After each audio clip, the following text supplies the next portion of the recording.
Hello everyone, I am Tacit, and I hope all of you have had a wonderful holiday. Today we're going to be going over the Gems of War Eagle Vrawk event, in which the Vrawk Daemon is added to the game. As many of you know, there's been a lot of bans cycling around, either because of Kris Kringle's map accumulation or some kind of other weird issue with the game, but if you were one of the many who ended up getting just randomly banned, do make sure to go contact Gems of War support underneath gemsofwar.com, underneath their support section, then click submit a request. A link to it will also be in the description below if you still haven't done so. I ended up even getting banned live on stream the other night, and unfortunately we weren't able to do the Christmas stream because of that, since, well, we still did, but you know, we weren't able to play Gems of War during it, since our account was kind of banned at the time.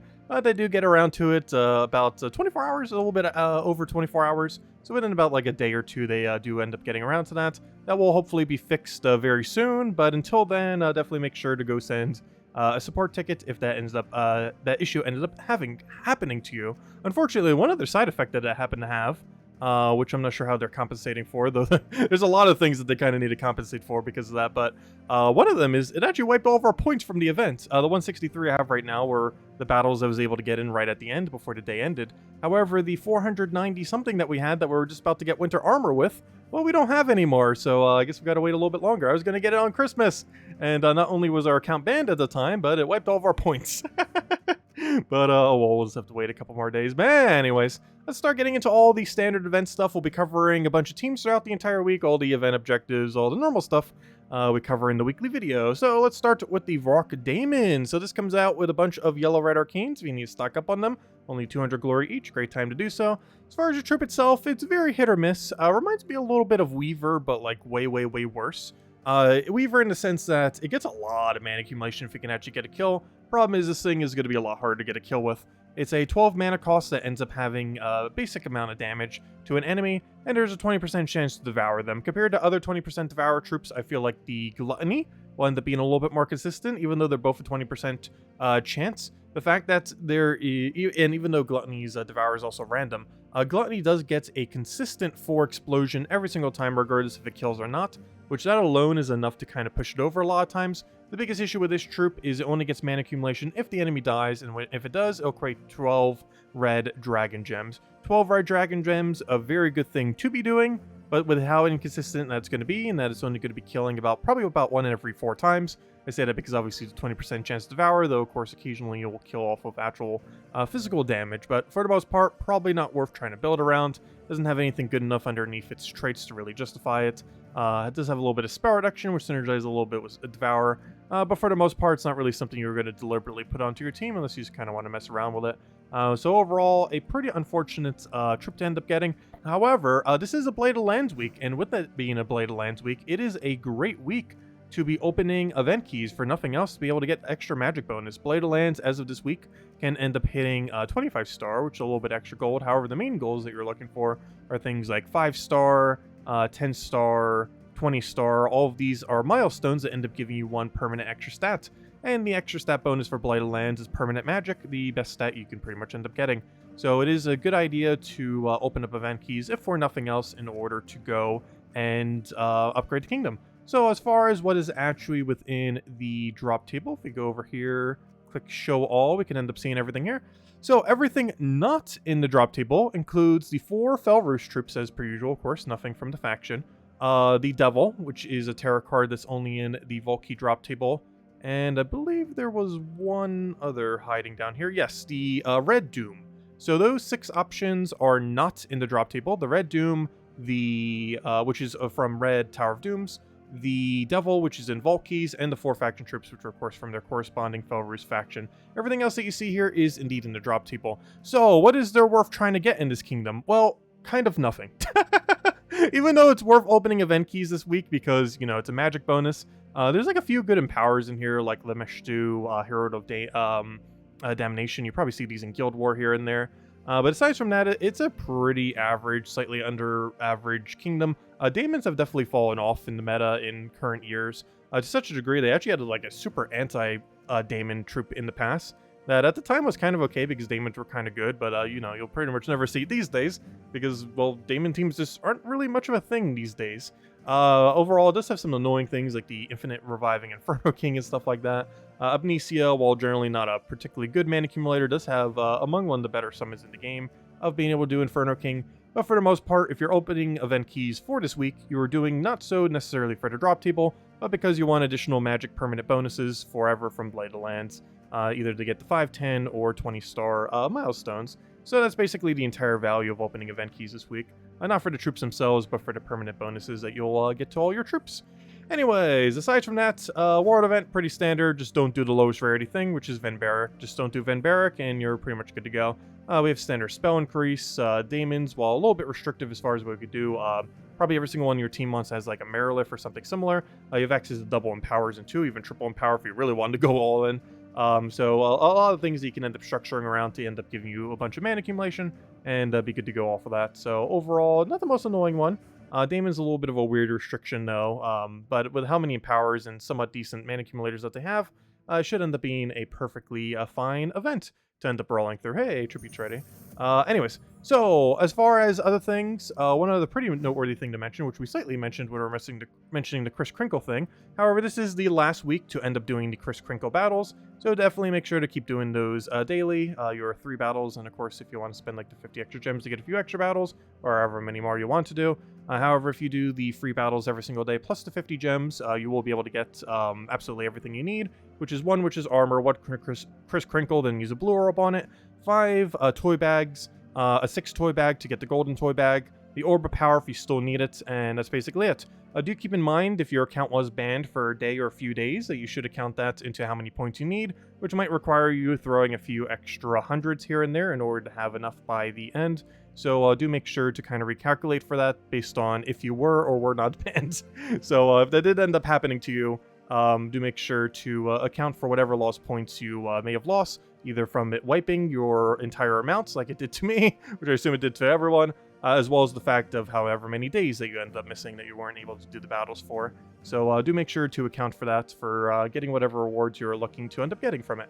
Anyways, aside from that, as far as weekly events that aren't the standard weekly events, or, the week-long ones, Tuesday we're going to be having the fellow Roost faction, of course, associated to the Blighted lands. Wednesday we're going to be getting the Desdemona pet, which I think this is the first time it's ever been on a Wednesday. I actually don't remember. This pet has been around since, almost a year now. I want to say 9 months, 10 months. However, I don't believe it's ever had a Wednesday event, or if it is, it's probably only the second Wednesday event ever. It's one of those that if you got unlucky, you might not have been able to get yet. However, this will be an opportunity to do so. It just ends up buffing that one Desdemona troop, which we actually just mentioned a little bit earlier. It's kind of like that one anti-Daemon troop. Unfortunately, it having 5 to all stats doesn't make it viable enough, mostly because Daemons just aren't used. And even if they were, it's very situational if you would use them in the current meta of the game, as it was balanced for several years ago and doesn't really scale that well to the current state, even if Daemons just magically became good again. Thursday, we have the class event for Diabolus, which is arguably among one of the worst hero classes in the entire game. And Friday, we have ourselves a Deep Delve. We're going to be getting a new Deep Delve for the Warrens and getting a new troop of that. Unfortunately, a new troop seems kind of average, like an HP buffer, or like a random stats effect. Overall, doesn't look like it's going to be too worth using. But if nothing else, we'll be able to do a bunch more with the Warrens. One pretty unique thing about the Warrens is the only underworld faction that ends up giving arcane trait stones for finishing it out. So you can end up collecting out a bunch of green-yellow arcanes this weekend if you still don't have a basically infinite stack, as you'll be able to get a ton of them during the Weekend of Warrens event. Anyways, aside from that, as far as Soulforge is concerned, a pretty underwhelming Soulforge. Oddly enough, it's pretty bad if mentioning a legend is one of the best things. However, Holy Saint Astra, if you've already picked up double Tesla, or even just have a Tesla and you're looking to buff it even more, Holy Saint Astra is insanely good with Tesla builds. It's 50% mana start for humans, and there's a lot of quick kill Tesla builds, one of which we'll be going over in a moment. There'll be in the description below as well. That ends up incorporating her. For the most part, I don't really advise going for Legends. However, if you have the double Tesla already and happen to not have Holy Saint Astra, might be potentially worth considering just to have a nice boost to using Tesla builds, as Teslas do run through the entire game. The Mythic selection is pretty underwhelming this week, so unless you're looking to get them for completions purposes, it's probably worth just skipping on them. As far as weapons are concerned, they're pretty much in the same category. Nothing really too special this week. Pretty easy, skippable week. Unless you're just looking to pick up one of the weapons that is available, or just getting them for completionist purposes. Anyways, let's go now and show a bunch of teams. So as far as teams throughout the entire week, we'll start all the way from the top. For the World event, we have a double Empower into an Enraged Karandera. So we end up just basically feeding a bunch of purple, spamming his ability, and winning from there. We have a backup Amnesia, though you could also put this out for a different damage source, but I figured we have something to end up using the excess purple that we end up accumulating in order to just have a little bit more mana accumulation, a little bit more mana cycle, and just kind of keep the whole loop going. Well, not really a loop, but you know, we're basically just trying to feed Enraged Karandera a bunch of mana and then casting to win out the battle. Next one we have is a very AoE focused one. You can end up replacing out Inferno Volage if you don't end up having it for any other mana accumulation weapon that ends up fitting within the event. However, this just happens to be what I showed for this. You can also trade out Hero Class for a Daemon one, so you get more boost ratio off of this, so I opted for a slightly tankier one going with the Titan Hero Class here. However, it uses the base that you probably want to be using in most of these teams, though I didn't use it in the first team. However, most builds that you do want to do for this current event week is build around Marilith. Marilith not only has that little bit of true damage it gets to poke with, which just scale off those little magic things when the few times it does get increased, but it also basically gets to destroy the entire board with mana accumulation. And you just feed that into a bunch of good options. It's also one of the few times where Traxxas, since his buff that he got from that Broken Spire rework about a month ago, can actually be used. He did get a little bit of a buff. I forget exactly what changed. I think he got like Pyromania and maybe slightly more damage. I actually kind of forget. But whatever it was, they slightly changed it, and he is ever so slightly better now than he was before. He was already kind of viable before, but now even more so. He just has that blue to brown, which you can feed into something like Scourge of Honor, and then just kill off true damage, and basically have a triple AoE into a mana accumulation option, whatever you happen to have for the weapon. But a very low rarity one, we're just kind of going standard Mang Titan, you can just solo the entire thing if you need to. Marilith here just has a mana accumulation base. Traxxas, once again, if you happen to have it, just says it's just good damage, and it feeds back into Black Manacle. And Gluttony here for a backup plan, so you can end up devouring. This is actually the troop I mentioned earlier that is kind of like the event troop we just got this week. It's basically just a better version of it in most situations. Even though it's completely random what ends up devouring, you have a better baseline as far as what's going to do. Instead of just doing a very small damage poke, you have a guarantee for mana accumulation, which more often than not is going to come more in handy than simply a very small damage poke is concerned. So Gluttony more often than not going to be a slightly better option. Next we have the Fell Roost faction troops, which are a purple-yellow restriction. So for this we have a Thrall Guards Avatar team, basically it's Thrall Leprechaun standard mana accumulation cycle, and feeding that into a Guards Avatar Surquet and Hadley combo. Basically a Rowan build, except the alternative Rowan, which is Guards Avatar, and just running that for the full AoE armor damage. Next we have the Hiking Yarga Zulgoth combo. We're able to use the Ultra meta here, so might as well. We minus out the green, so because we don't end up needing it, because we already have the excess +1 green. Get the extra mana accumulation from Empower off of Leprechaun, throw out for all the mana accumulation for the rest of the battle, and Hiking Yarga insta-kills and gaining a bunch of durability. Zulgoth clears out the rest, as it generally does for any faction that allows all of it. Speaking about all of it, the Pure Faction team is a nice diverse team for Nocturnia. However, by the end of it, it probably will actually be diverse, because one gimmick of this thing is there's a 50% chance to summon a Fell Roost Dragon Egg with full mana upon death, and even if it doesn't end up doing that, every single time it casts, there's a 20% chance it summons a Fell Dragon Egg. So even though your team will start as 4 Nocturnia, your team might not be 4 Nocturnia by the end, as you'll constantly keep getting them replaced with eggs, and those eggs then become other things from Fell Roost, and kind of just keep cycling from there. So as long as you're going into the final fight with 3 Nocturnia, you should be fine. You'll probably have some kind of random troop in your first slot by that point, because it's really easy to get resummoned. So your team is realistically to be 1 random Fell Roost troop by the end of the line, with 3 Nocturnias behind it, and that should be way more than enough to end up clearing out the final fight. And even if you lost multiple of them, let's say you only have 2 Nocturnia going into the final fight, well, you're still going to have a billion eggs that you're going to be able to get summoned off of your ability, so it won't really matter too much. You're just going to have infinite tanks, and you're mostly just looking to keep casting Nocturnia until you win. And that's basically the entire premise of the faction. Just keep hitting them with the very high damage output that it has. Next, we have the Thursday Diabolus hero class. Unfortunately, a pretty bad hero class, however, still gives the standard 25 gems as it always does. So just kind of quick kill team as per usual. This is using Black Manacle with Venberic to get a bunch of purple, with a Lamish Stew and Herald of Damnation with their Empower convert into purple in order to feed immediate mana to them. We even have a mana link off of this, if I'm not mistaken. Yes, an extra +1 for a total of +5 in this situation. 1 off a banner, that you could make that 2 if you wanted to. 3 off of Hero, and 1 off of Venberic, combined with 2 Empower purples. So a lot of purple mana accumulation, that is for sure. And the double browns, mostly just to make sure if you somehow have absolutely no purple alignment whatsoever, that you can still get Black Manacle up in 1 turn. And lastly, and we might as well show this team, though I'm not sure this is a good idea to show it against as far as our enemy is concerned. But hey, why not? Let's see how badly PvP is going to go. But here's a pretty standard Tesla build. Obviously, a lot of ways that you can build it depending on what you're looking to do necessarily. However, it's basically your Skia shield into just Tesla going crazy.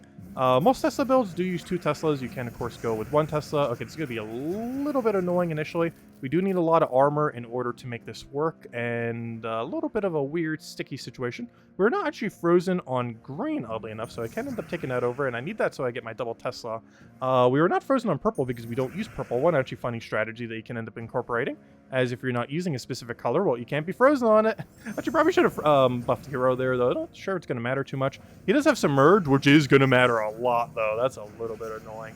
Of course, you could end up just doing modes that don't have Submerge, and more often than not, if you're doing like Explorer 12 or something similar, it's not something you're going to have to deal with. Alternatively, you can have Dispel on Hero class, and that can end up bypassing Submerge as well. There's going to be a weird situation because we actually don't have a direct way to deal with Submerge in this particular situation, as we didn't actually end up setting it for our hero. Even though you easily could opt for it if you look for it in advance on whatever team you're up against. What I kind of want to do is get him to bait out a skull. The biggest issue with this situation is that his hero is just tanking like crazy, so we just need you to waste your turn.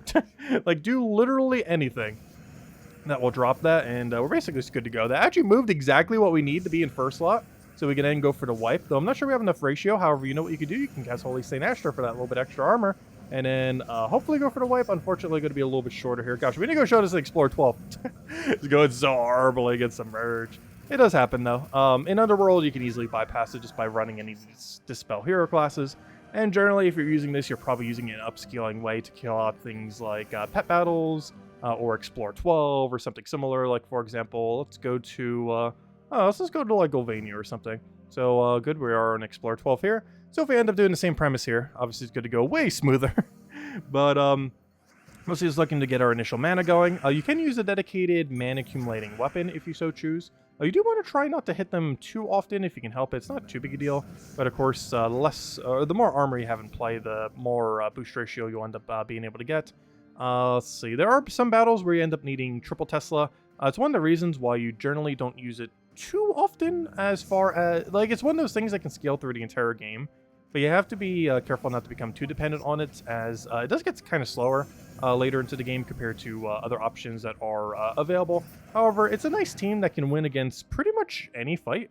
You could easily just make adjustments to the team as far as mana accumulation, Dispel, or whatever else you might end up needing on the team in order to incorporate it to upscale against pretty much anything within the game. Like right now, of course, we're doing the highest difficulty Explore with it. And while it's not the quickest team to do so, it is a pretty cheap team, only requiring those few legends.